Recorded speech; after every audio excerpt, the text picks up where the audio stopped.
My insane mother-in-law lied to my whole family that I was forcing my daughter to be trans, then plotted her kidnapping. So I exposed her psychotic obsession for the world to see. My mother-in-law thinks the world revolves around her. At our wedding, she wore a long ivory dress, which basically looked white, with a veil to match. It wasn't even surprising because I had already accepted that my husband's family was dysfunctional as heck. I still remember the first time I visited his two brothers, Terrence and Marcus, at their shared apartment. It was 90 degrees outside, but for some reason they had the AC cranked up so high it was literally 40 degrees. Hey, do you mind if I turn down the air conditioning? Oh wow, so we let you into our home and now you think you can make demands, Terrence yelled at the top of his lungs. Meanwhile, Marcus clenched his fists so hard they went white, but compared to his mother, Terrence and Marcus were practically gems. My husband introduced me at Marcus's birthday. Terrence couldn't make it. Everything was going fine until she, completely unprompted, started sharing all of Terrence's dirty little secrets, and that he needs to lose weight. But then when she was alone with Terrence, she'd tell him the same thing about Marcus. I guess it was her way of making sure she stayed the center of attention or something. So this, combined with the white dress at my wedding fiasco, taught me that my mother-in-law was a poop stirrer. But I still wanted our children to have a relationship with their grandmother. So when it was time for my gender reveal party, I invited her. Well, kinda. The party started at 7:30 p.m., but I told her that it started at 9 LOL. But somehow, she still managed to F everything up. I cut the cake as soon as she walked in the door. It was blue frosting. I immediately felt my face light up, and my husband took my hand and twirled me around. I expected to see everyone just as happy or excited as me. Instead, they all had forced smiles on their faces, like the ones the airplane hostesses give you. I thought I was imagining it, but then when I opened the gifts, all of them were extremely male-oriented. Baby boy sneakers, dinosaur toys, toy trucks. Call it maternal instinct. But I knew my mother-in-law was behind this. So while everyone was distracted with the Wingstop bundle we ordered, me and my husband pulled her aside. I hope you're here to thank me, she immediately blurted out. What are you talking about? My husband asked with a sigh. I was the one who found out it was a boy, and now you have all the right gifts. You've had your entire life to be the center of attention. Can't you just give us one night? My husband's words stopped me in my tracks. Meanwhile, my mother-in-law's face turned completely red,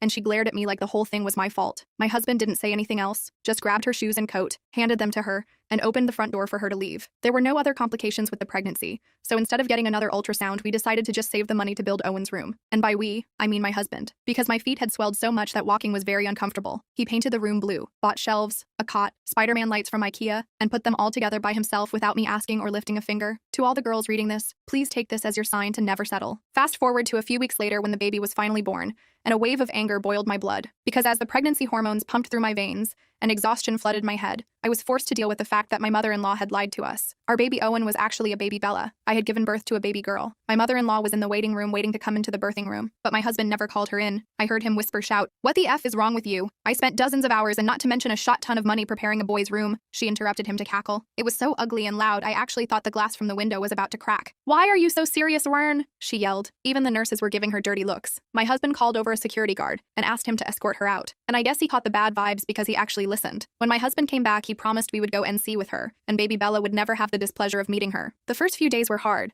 but somehow my mother-in-law made them even harder. Because one morning I woke up to a knock on the door. It wasn't my mother-in-law. It was CPS. She had an AirPod in one ear blasting Cardi B while chewing gum with her mouth wide open. She pushed past me and made a beeline straight to Bella's room. "Yep, just as I thought," she said while looking around. "Ma'am, we got an anonymous complaint of you forcing your baby daughter to be transgender.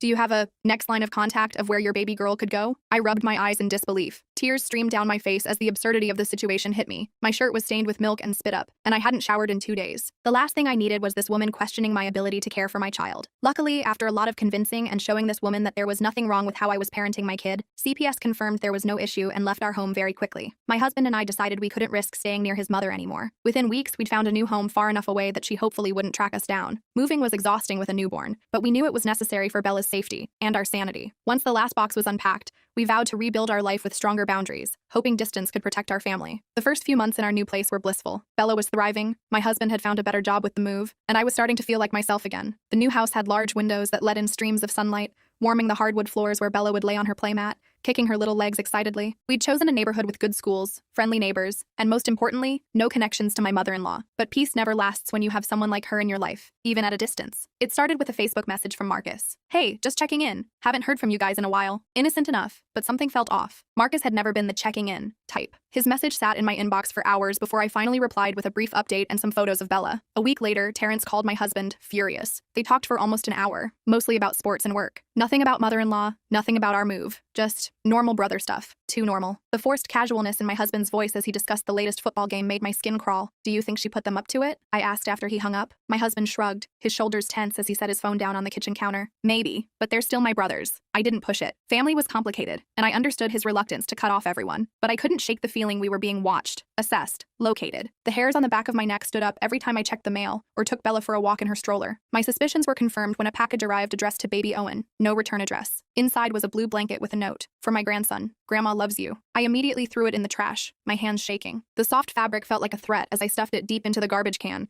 burying it under coffee grounds and vegetable peelings. How did she know where we lived? We're not leaving, I told my husband that night. She's trying to find us. He nodded grimly, his jaw set in determination as he checked that all the windows were locked. I'll talk to Marcus and Terrence. Make it clear they can't share our address with her. But it was too late. The next day, I was pushing Bella's stroller through the grocery store when I felt someone watching me. The fluorescent lights buzzed overhead as I navigated through the aisles, the wheels of the stroller squeaking slightly on the linoleum floor. I turned down the cereal aisle and there she was, mother-in-law, standing at the other end, staring directly at us. My blood ran cold. She wore a smug smile, her perfectly manicured nails tapping against a box of Cheerios as she watched me. I turned the stroller around so fast I knocked over a display of granola bars. The boxes clattered to the floor, drawing stares from other shoppers as I frantically maneuvered away. I abandoned my half-filled cart and practically ran to the exit, fumbling with my keys as I strapped Bella into her car seat. My heart pounded in my chest and sweat beaded on my forehead, despite the cool air conditioning of the store. As I pulled out of the parking lot, I saw mother-in-law walking calmly to her car, smiling. She wasn't even trying to follow us. She didn't need to. She'd made her point. She knew where we lived. The realization sat like a stone in my stomach as I drove home, constantly checking my rearview mirror. I called my husband in tears. She's here. She found us. That night, we installed security cameras and changed our locks. The metallic scraping sound of the locksmith's tools provided little comfort as I rocked Bella,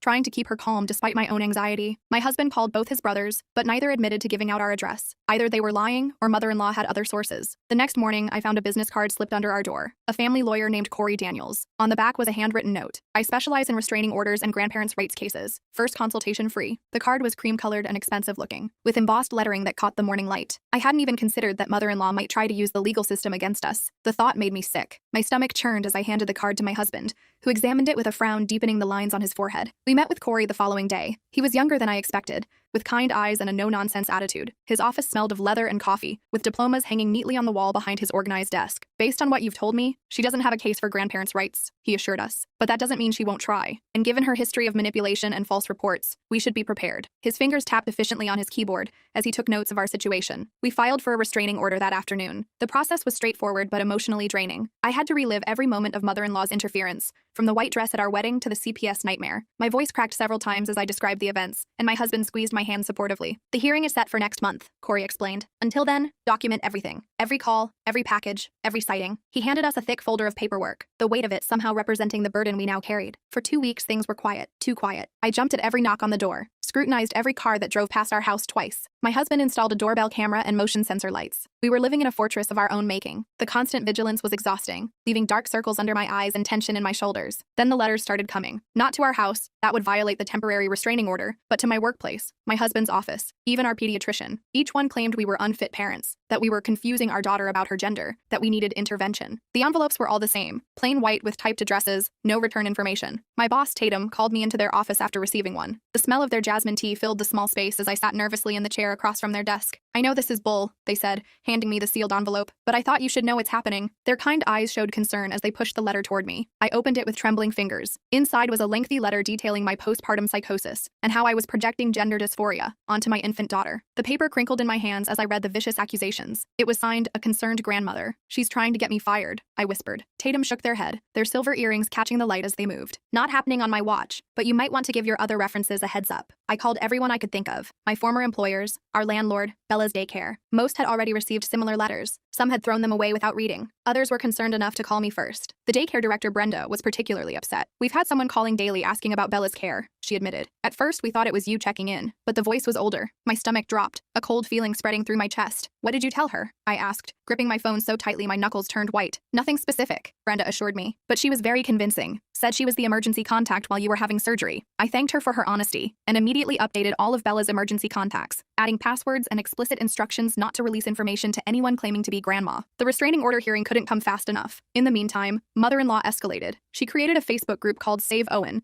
with a profile picture of a blue balloon. The description read, "Supporting parents of gender-confused children. Special prayer request for my grandson Owen, whose parents are forcing him to live as a girl named Bella." The group had over 200 members within days. The blue light of my computer screen illuminated my face as I scrolled through the posts, each one more outrageous than the last. My sister found it first and called me in tears. "It's horrible," she said. "She's posting baby pictures. I don't know how she got them," and asking people to pray for divine intervention. Her voice cracked as she described the comment section, filled with people offering to help in various ways. I reported the group immediately, but Facebook's response was frustratingly slow. "We've reviewed the reported content and found it doesn't violate our community standards." The automated message stared back at me from my screen, adding to my growing sense of helplessness. The day before our hearing, mother-in-law made her boldest move yet. She showed up at Bella's daycare during pickup time, introducing herself to other parents as Bella's grandmother. I arrived to find her holding court in the lobby, showing phone pictures to a cluster of mothers. The cheerful primary colors of the daycare walls created a surreal backdrop for her performance. "This is him at the hospital," she was saying. "They've been forcing this girl act on him since birth." She swiped through photos on her phone, her red nail polish flashing as she gestured dramatically. The rage that filled me was unlike anything I'd ever experienced. I marched straight up to her, Bella's car seat in one hand, my phone recording in the other. My footsteps echoed on the linoleum floor, drawing attention from everyone in the lobby. "What do you think you're doing?" I demanded. She turned, feigning surprise. Her perfectly applied makeup couldn't hide the malicious gleam in her eyes. "Oh, there's my grandson's mother. We were just talking about you." The other mothers looked between us, confused. One of them, a woman named Aria with twin boys, stepped slightly away from mother-in-law. Her expression shifted from interest to concern as she observed the tension between us. "You need to leave," I said, my voice steadier than I felt. "Now." Mother-in-law smiled sweetly, adjusting her designer scarf with practiced nonchalance. "I'm just getting to know the other grandparents. Is that a crime?" The fluorescent lights highlighted the artificial sweetness of her smile. "You're violating a temporary restraining order," I replied, "and you're lying to these people." She laughed that same ugly laugh I remembered from the hospital. The sound bounced off the colorful walls of the daycare entrance. "Am I? Or are you the one lying? To yourself? To everyone? To this poor baby boy?" She reached toward Bella's car seat, but I pulled it away quickly, the plastic handle digging into my palm. I turned to the other parents. "This woman has been harassing us since our daughter was born. She called CPS with false accusations. She's stalking us. Please don't believe anything she tells you." My voice trembled slightly, but I held my ground, meeting the eyes of each parent in turn. Most looked uncomfortable, but Aria stepped forward. "I think you should go," she told mother-in-law. "This isn't the place for family disputes." Her twins watched wide-eyed from their stroller,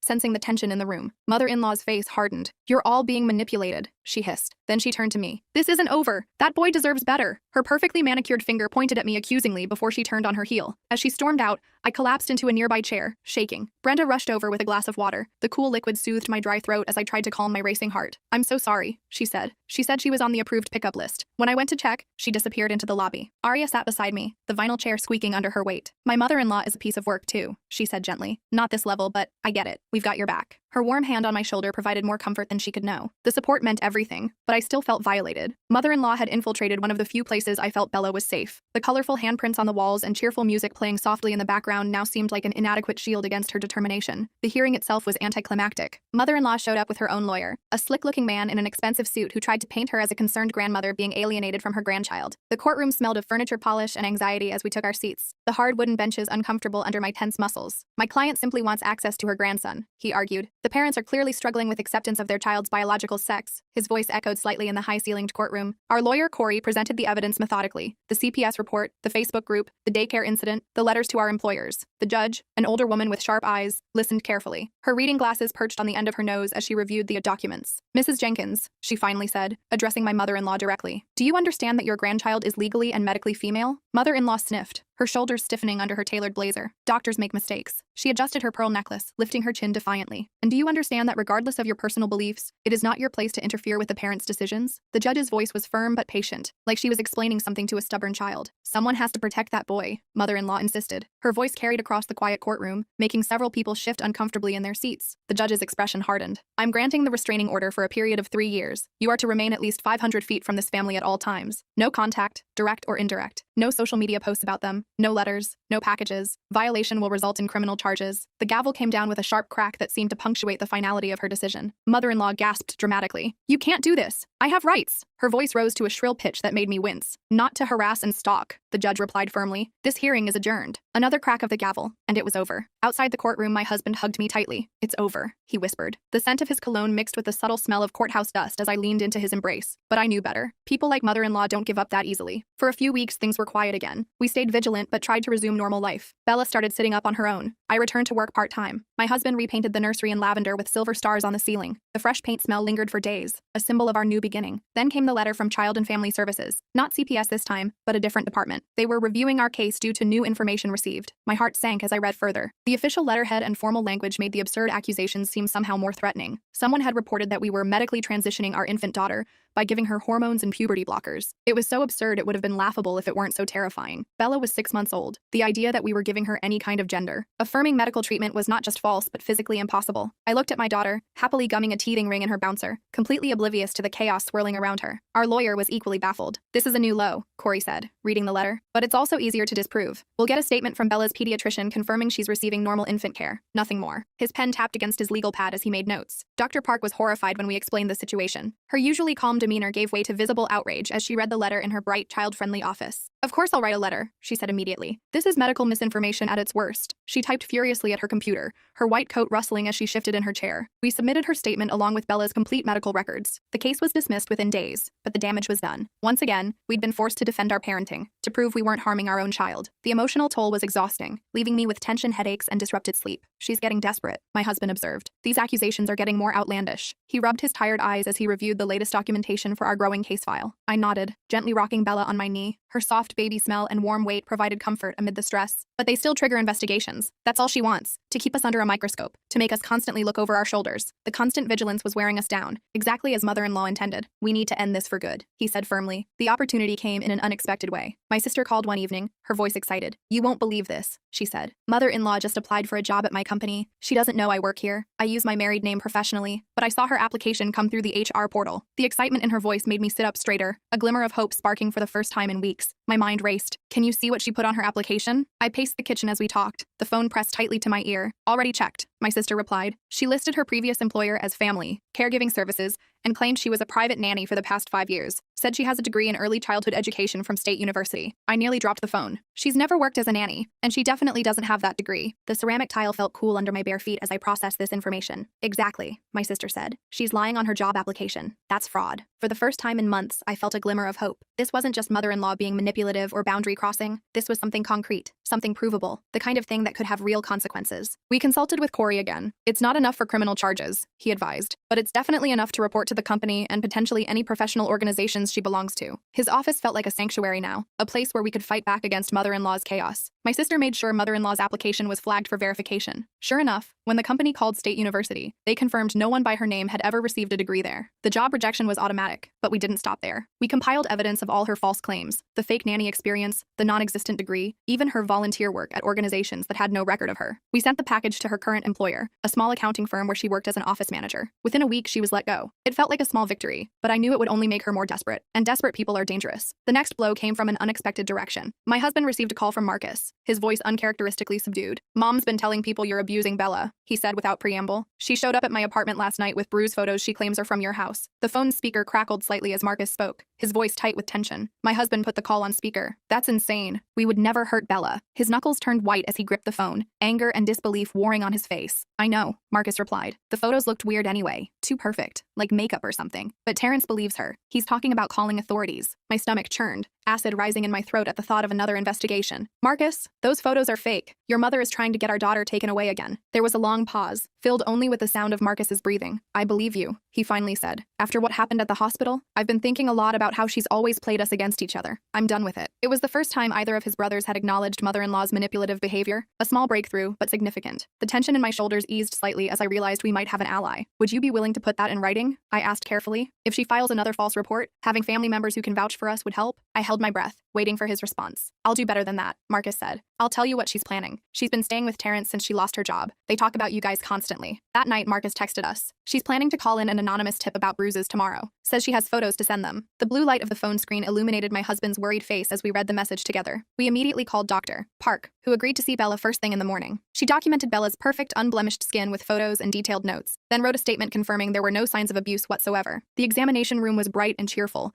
with cartoon animals on the walls that Bella stared at in fascination, while Dr. Park carefully checked every inch of her. When CPS showed up that afternoon, a different worker this time, thankfully, we were prepared. We showed them Dr. Park's documentation from that morning, plus our security camera footage showing Bella happy and healthy over the past week. The worker seemed embarrassed. Her clipboard rested unused in her lap as she reviewed our evidence. We have to investigate all reports, she explained apologetically, but this case will be closed immediately. I'm noting in the file that this appears to be harassment. The afternoon sun streamed through our living room windows, highlighting the dust motes in the air as we concluded yet another unnecessary investigation. As she left, she paused at the door. Off the record, you might want to consider moving out of state. Some people won't stop until they've exhausted every possible avenue. Her words hung in the air long after she'd gone. Her words haunted me. Move out of state? Start over again? The thought was exhausting. We'd already uprooted our lives once. Bella deserved stability, not constant running. I watched her sleeping peacefully in her crib that night, her tiny chest rising and falling, completely unaware of the chaos surrounding her. The next day, I received a text from an unknown number. Check your email. Marcus. In my inbox was a video file. I clicked play with shaking hands. It showed mother-in-law sitting at Terrence's kitchen table, carefully applying purple and yellow makeup to a doll's arm. The kitchen light cast harsh shadows on her concentrated face as she worked. These colors look most realistic, she was saying. The lighting has to be right too. Child services looks for certain patterns. She dabbed at the doll's plastic skin with a makeup sponge,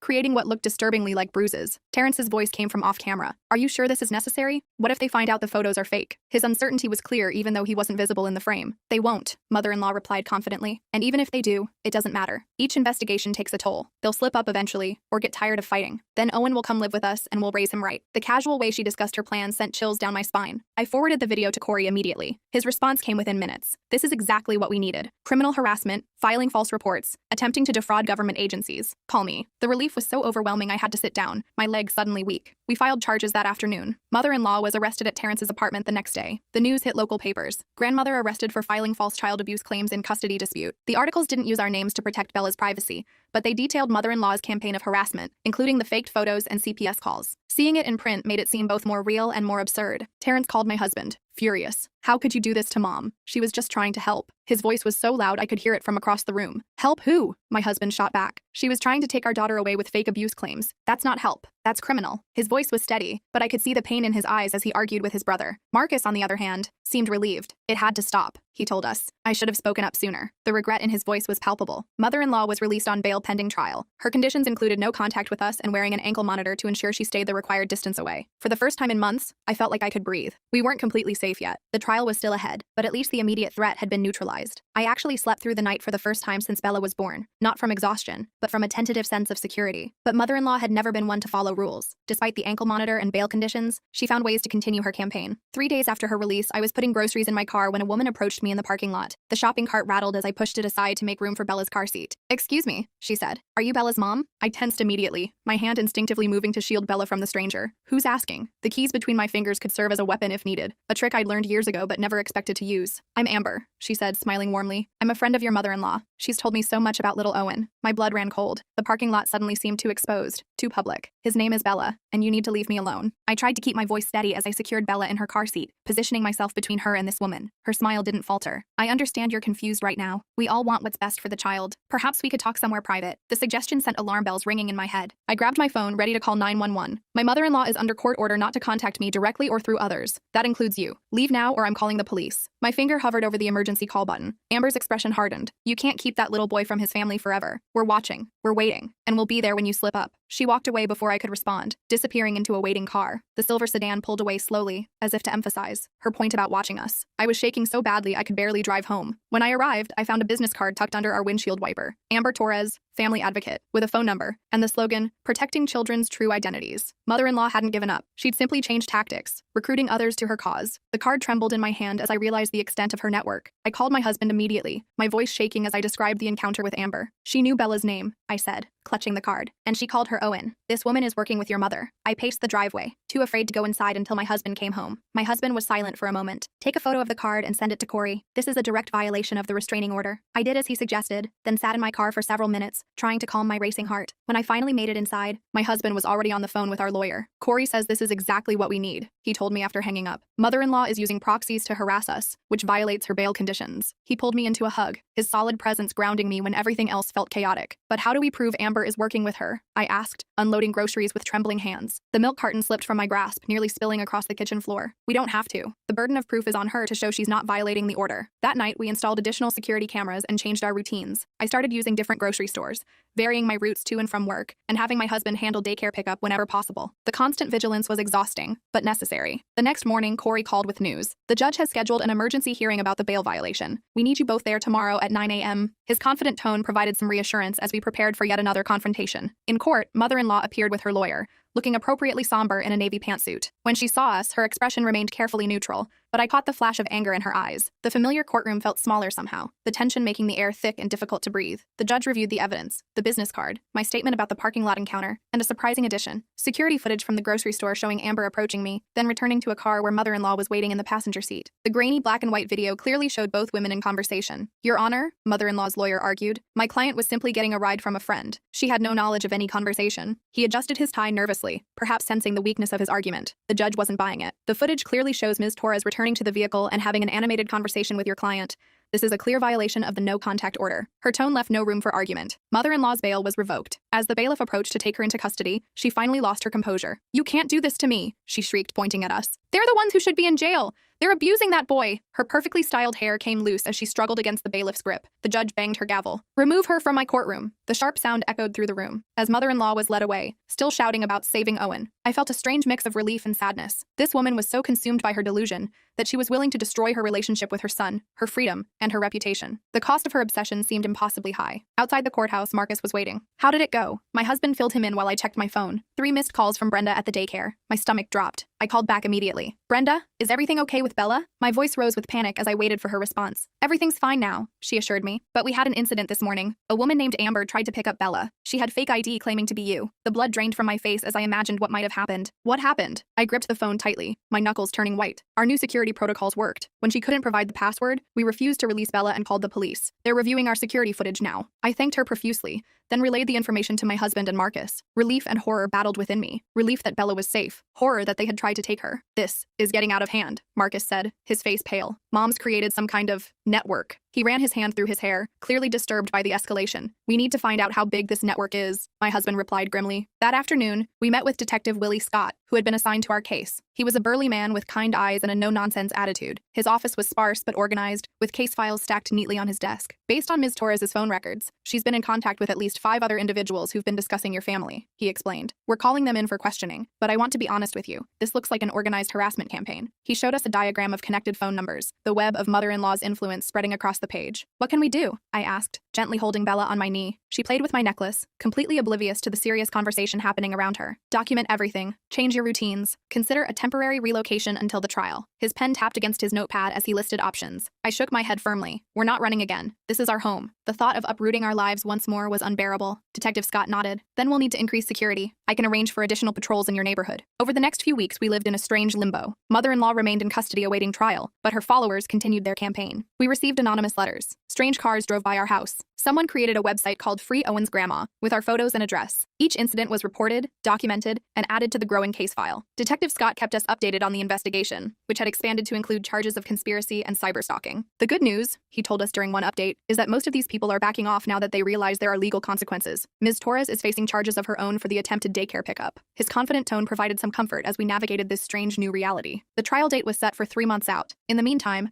we tried to create some normalcy for Bella. She was crawling now, babbling constantly, and showing a definite preference for the stuffed elephant my sister had given her over any of her other toys. Her innocent joy was a reminder of what we were fighting for, her right to grow up free from mother-in-law's toxic influence. One evening, as I was bathing Bella, my husband called me into the living room. Terrence was at our door. I need to talk to you both, he said, his eyes red-rimmed. About Mom. We let him in cautiously. He sat on the edge of our couch, hands clasped tightly together. The tension in his body was visible as he struggled to find the right words. I believed her, he admitted. About Owen. I mean Bella. I thought you guys were doing something wrong, but then I found these. He pulled out a stack of notebooks from his backpack. Mom's journals. She's been writing in them for years. There's stuff about all of us in here. Things she made up. Plans to control us. It's not just about Bella. The notebooks were worn, with pages dog-eared and covered in mother-in-law's distinctive handwriting. I flipped through the nearest journal, my stomach churning at what I read. Pages of detailed fantasies about saving her grandson. Lists of people she'd recruited to her cause. Strategies for turning family members against each other. And And most disturbing of all, a detailed plan for kidnapping Bella and taking her across state lines. The methodical nature of her planning was chilling. I never thought she'd go this far, Terrence whispered. I'm sorry. I should have seen it sooner. His shoulders slumped with the weight of his guilt. My husband put a hand on his brother's shoulder. We all missed the signs. She's been manipulating us our whole lives. The simple gesture seemed to break something in Terrence, who covered his face with his hands. We turned the journals over to Detective Scott, who immediately increased the security around our house. These constitute evidence of premeditated kidnapping, he explained. We're adding those charges to the case. His expression was grim as he flipped through the pages, marking certain sections with sticky notes. The weeks leading up to the trial were tense but uneventful. Mother-in-law's network had largely disbanded once the kidnapping plot was revealed. Even her most devoted followers couldn't justify that level of criminality. On the first day of court, we arrived to find a small group of supporters waiting for us. Not just family, but neighbors, daycare, parents, and even Arya from Bella's daycare. Their presence formed a protective circle around us as we walked up the courthouse steps. We've got your backs, Arya said, giving me a quick hug. No one messes with our daycare families. Her twins waved from their stroller, oblivious to the significance of the day. The trial itself was brutal. Mother-in-law's lawyer tried to paint her as a concerned grandmother with old-fashioned views who had been misunderstood. But the evidence was overwhelming. The false CPS reports, the doctored photos, the journals detailing her escalating plans, the testimonies from Marcus and Terrence about her lifelong manipulation. Each day in court felt like reliving the nightmare, but with the comfort of knowing it would eventually end. Mother-in-law took the stand in her own defense, maintaining her composure until the prosecutor showed her the journals. The leather-bound book looked small in her hands as she reluctantly opened it. You wrote here that you planned to take your granddaughter to a deprogramming camp in another state, the prosecutor said. What did you mean by that? His voice echoed slightly in the hushed courtroom. To save him from this transgender nonsense, mother-in-law replied, her voice rising. Someone had to protect Owen. Her carefully maintained facade began to crack as she defended her actions. The child's name is Bella, the prosecutor corrected, and she was born female, correct? He remained calm, allowing mother-in-law's own words to reveal her delusion. Doctors make mistakes, mother-in-law insisted, her knuckles white as she gripped the journal. So you believe you know better than medical professionals, the child's parents, and legal documentation? The prosecutor's methodical questioning continued, each question tightening the noose. I know my grandson when I see him, mother-in-law shouted, finally losing control. They're the ones who are crazy. They're forcing him to be a girl. Her voice rose to a shriek that made several jurors wince. The jury deliberated for less than 4 hours. The verdict? Guilty on all counts. The judge sentenced mother-in-law to 8 years in prison with mandatory psychological evaluation and treatment. As the bailiff led her away, she looked back at us one last time. There was no remorse in her eyes, only a cold determination that sent chills down my spine. Even in defeat, she remained convinced of her delusion. It's really over, my husband said as we left the courthouse. But his voice held a question. The bright sunlight outside seemed at odds with the darkness we'd just emerged from. For now, I replied honestly, but we'll be ready if she tries anything else. We held a small gathering at our house that evening, just family and close friends celebrating the end of our ordeal. Bella was passed from arms to arms, giggling and showing off her newest trick, waving bye-bye. Her innocent joy was contagious, lightening the mood of everyone present. She's perfect, my sister said, bouncing Bella on her hip. And safe. The word safe hung in the air, a promise we could finally believe. Marcus approached me while I was refilling the snack bowls. I found something else in Mom's things, he said quietly. Photos of you guys from before, from your wedding, from when you were dating. She cut your face out of all of them. I paused, a chill running through me despite the warm kitchen. How long has she been planning this? The question was rhetorical, but Marcus answered anyway. I think she's been this way forever, Marcus admitted. We just didn't see it because it was normal to us. The manipulation, the lies, playing us against each other, that was just Mom being Mom. He helped me arrange crackers on a plate, a simple act of normalcy that felt profound after everything we'd been through. Later that night, after everyone had left and Bella was asleep in her lavender room, my husband and I sat on the porch swing, watching fireflies blink in the summer darkness. The gentle creaking of the swing and the distant sound of crickets created a peaceful backdrop to our conversation. Do you think she'll ever change? I asked. He was quiet for a long moment. The night air was warm against my skin as we swayed gently back and forth. No, he finally said. But we have. His hand found mine in the darkness, our fingers intertwining as we looked up at the stars.